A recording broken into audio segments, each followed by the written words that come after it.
오늘 하루 이슈의 중심 최경영의 최강시사.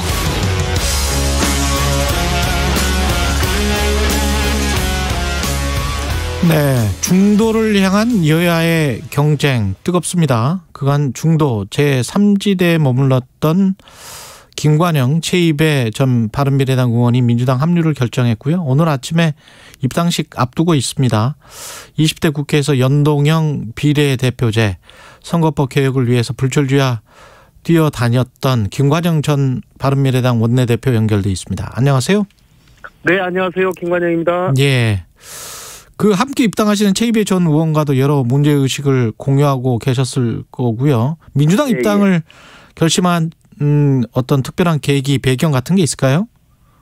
네, 저희가 오랫동안 중도에 있었기 때문에 민주당과 국민의힘 쪽으로부터 영입 제의를 계속 좀 같이 정책 부분에서 특별히 좀 도와줬으면 좋겠다라는 그런 제의를 받으면서 굉장히 고민을 많이 했었습니다. 예. 그런데 만약에 지금 현재 의석 구조가 여당이 약 180석 정도 되는데요. 예. 이런 상황에서 윤석열 후보가 대통령이 됐을 경우에 현재의 정치 사정이 계속된다면 심각한 대립 상황이 계속되고 이렇게 된다면 대한민국을 멈출 수도 있다라는 그런 절박함이 있었고요. 예.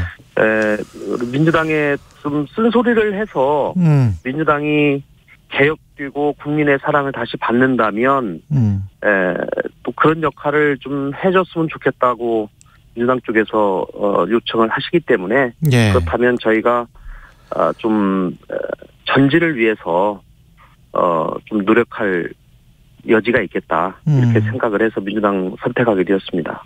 지난 여름에 윤석열 후보와도 만나지 않으셨나요?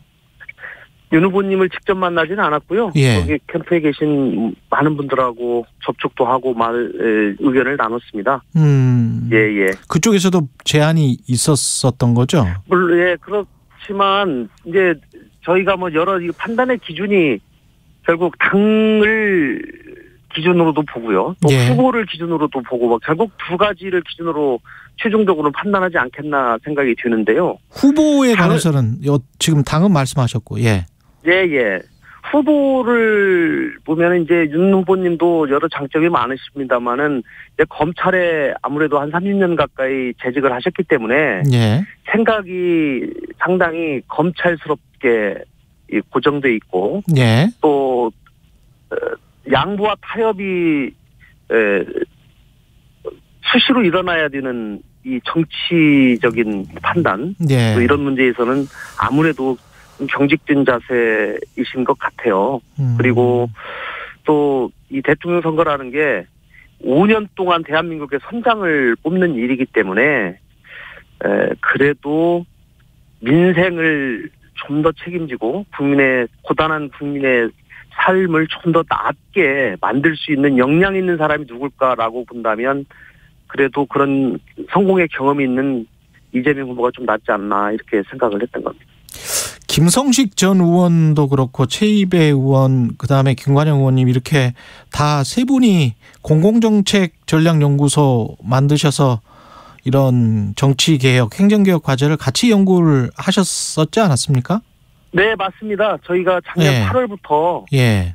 저희 새 의원뿐 아니라 윤영일 의원님 또 임재훈 의원님 또 많은 전문가들 관료들 이런 사람들이 모여서 이념을 떠나서 또 진영 논리를 떠난 대한민국의 가장 중요한 정책적 어젠다들을 좀 정리해보자. 예. 대통령이 누가 되든지 간에 국에 너무 절실한 과제들을 좀 정리를 해서 정치권과 대통령 후보들에게 전달을 한다면 그러한 정리된 자료들이 대통령이 된 이후에 제대로 좀 정책에 반영되는데 도움이 되지 않을까라고 하는 그런 생각으로 저희가 공공정책 전략연구소를 만들었고 예. 약 70회 정도의 세미나를 거치고 정리된 자료들을 저희가 발간해서 올 9월 초에 정치권에 전달한 바가 있습니다. 예. 근데 가능하면 예. 이 세 명이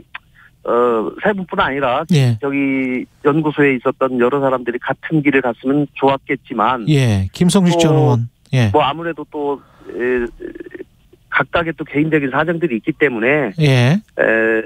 모든 사람들이 같은 길을 가기는 어렵고 또 김성식 의원님은 아직은 기성정당에 들어가는 것은 좀 아닌 것 같다라고 이렇게 말씀을 하셔서 일단 예. 저와 최이배 의원은 마음을 같이 했기 때문에 예. 이렇게 입당을 결심하게 되었습니다. 그 김관영 의원님이 회계사하시고 변호사하시고 재경고시 패스하시고 국회에 사실은 대표적인 정책통이었었단 말이죠.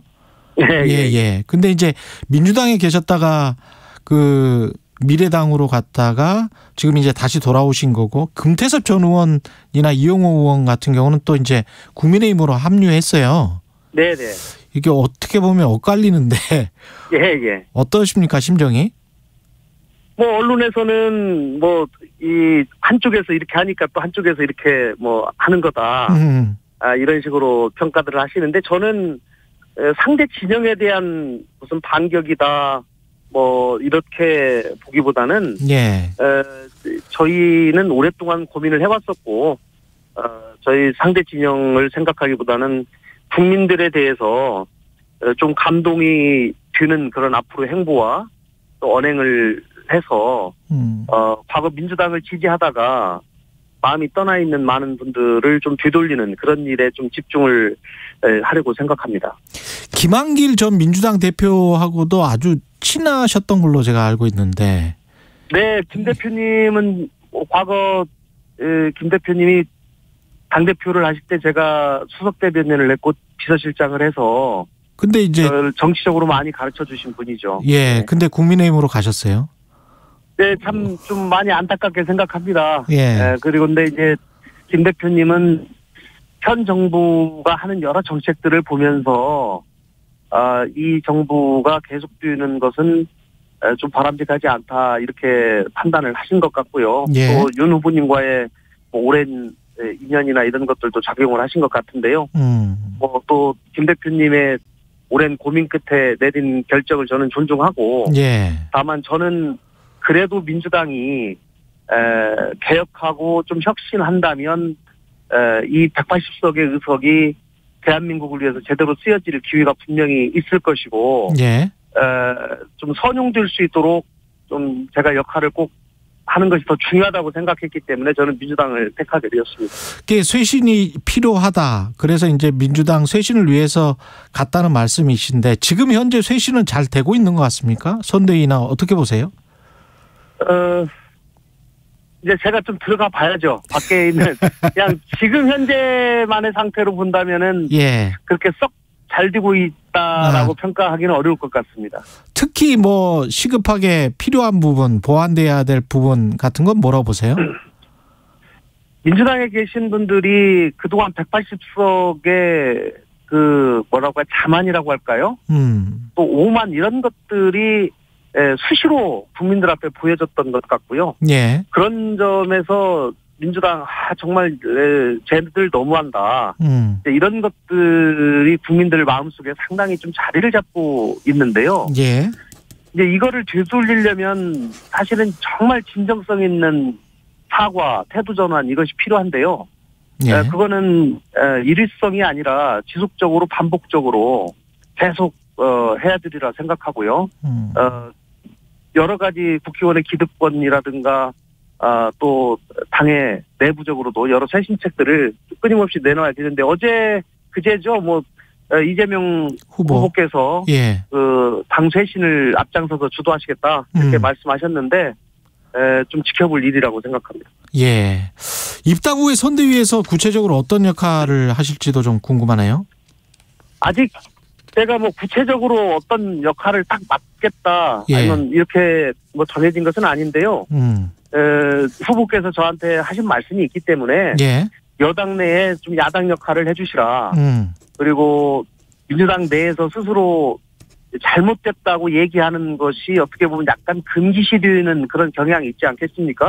그런데 저는 4년간 야당 입장에서 문재인 정부의 여러 정책을 비판도 하고 또 평가도 하고 해왔기 때문에 그런 점에서는 제가 말씀드리기가 좀 자유롭고 그런 쓴소리 역할을 좀 해주십사 하는 부탁을 드렸고요. 또 이 국민 통합의 정치가 이번 다음 중요하기 때문에 예. 통합과 포용의 정치, 세대 갈등, 남녀 갈등, 계급 간의 차별 이런 것들을 좀 극복할 수 있는 그런 대책들을 좀 세워줬으면 좋겠다라고 말씀하셨는데 그런 일들에 좀 집중하려고 합니다. 예. 지금 현재까지 양 후보 진영이 내놓고 있는 정책들 중에서 좀 눈에 띈다, 중도 측에 소구력이 있는 것 같다 이런 정책들이 있습니까? 저는 이재명 후보 정책 중에서는 통상 이재명 후보가 너무 급진적이다라고 예. 일부에서 말씀하시는 분들이 계셨는데요. 예.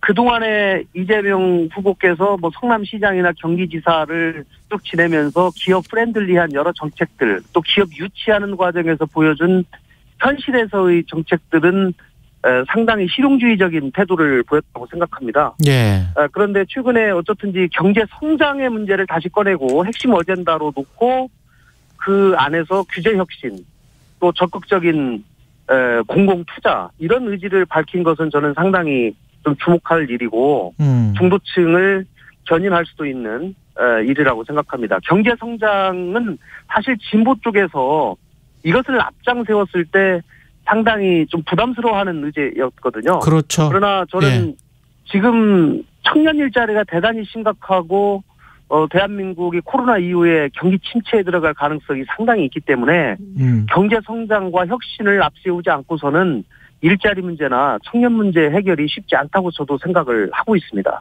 예. 그 점은 대단히 좀 평가를 하고요. 예. 여야 후보들이 제가 그동안 정치개혁 과제를 줄기차게 외쳐왔는데요. 예.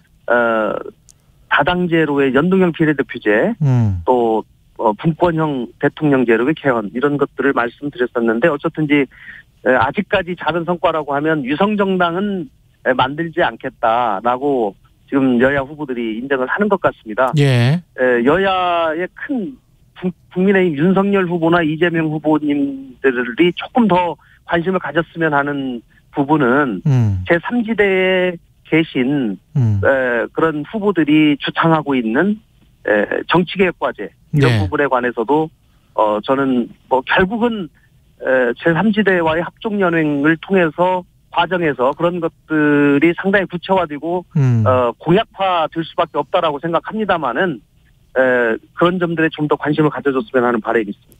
지금 막 여야 간에 논의가 되고 있는 50조 또는 100조 원 손실 보상 관련한 자영업 이게 네네. 현실적으로 가능하다고 보세요?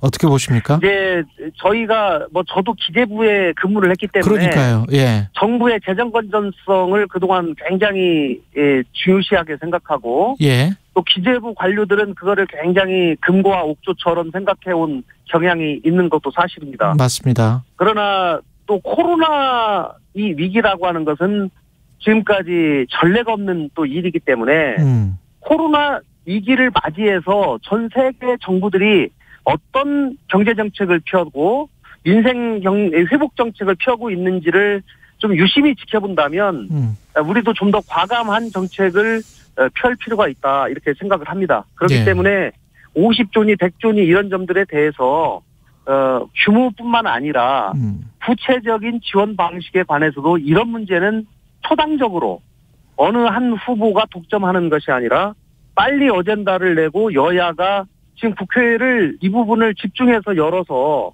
이 부분에 관해서는 여야가 뜻을 모으는 그런 일이 대단히 중요하다 이렇게 생각합니다. 대선 전이라도 그게 집행이 돼야 된다. 저는 지금 민주당의 선대위의 가장 중요한 것 중 하나가 예. 민생 경제를 가장 깊이 살피는 워룸을 만들어야 된다고 생각합니다. 워룸 전시룸 예.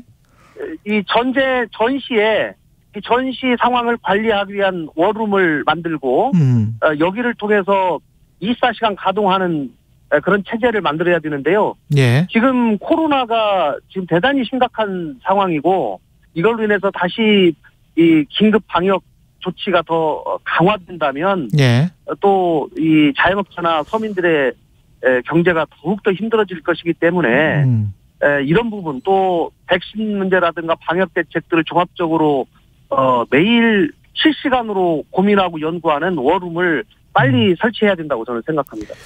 지금 뭐 객관적으로 말씀하실 수 있을지는 모르겠습니다만 왜냐하면 민주당 입당하시기로 했기 때문에 예. 그 밖에서 보셨을 때 이재명 윤석열 후보의 리더십 장단점 뭐 이런 거 어떻게 보셨어요? 장단점이 다들 있죠. 예. 그리고 뭐 또 지지하시는 분들은 각자 지지하는 이유가 다 있는 것이고요. 그렇죠. 또 어떤 분을 좋아서 지지하기보다는 또 상대방이 싫어서 지지하는 경우도 있고요. 맞습니다. 뭐, 예. 그런 점들이 있기 때문에 저는 지금 객관적으로 보면은 민주당이 현재는 좀 다소 지고 있다 이렇게 생각합니다.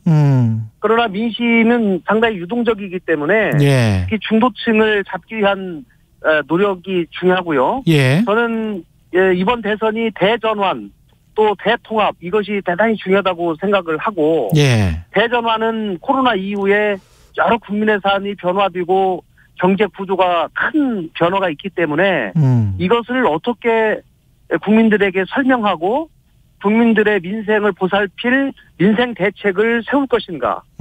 여기에가 대단히 중요하다고 생각하고요. 대통합은 그동안 서로 진영이 나뉘어져서 상대방을 공격하고 보복하는 일들의 반복 속에서 국민들이 많이 지쳐 있거든요. 예. 그래서 이 부분을 어떻게 잘 해결하고 마음들을 모아낼 것인가 이 부분이 굉장히 중요하다고 생각하고 그 여러 대선 후보들이 이 점에 좀 더 집중해야지 중도층의 마음을 얻을 수 있다고 생각합니다. 선거 판세는 아직 민주당이 불리하다, 민주당 이재명 후보가 불리하다, 좀 지고 있는 것 같다 이렇게 판단을 하고 계시는군요. 네, 그렇게 생각합니다. 예. 그런데 이제 가장 중요한 것은 경제를 살려내는 유능한 정부, 내 삶에 도움이 되는 유능한 정부를 누가 만들 것인가로 저는 마지막에는 귀착이 될 것이라고 생각하기 때문에 예. 그런 점에서 이재명 후보가 좀 더 가능성이 있다. 그리고 또 180석이라는 국회에 큰 뒷배가 있기 때문에 이 점을 어떻게 개선해서 앞으로 국민을 위해서 사용하겠다라고 하는 비전을 민주당이 제시할 것인가 여기에 생태가 갈려 있다고 생각합니다. 예, 오늘 말씀 감사하고요. 오늘 민주당 입당 앞두고 있는 김관영 전 의원이었습니다. 고맙습니다. 네, 감사합니다. 예. 공정, 공익, 그리고 균형. 한 발짝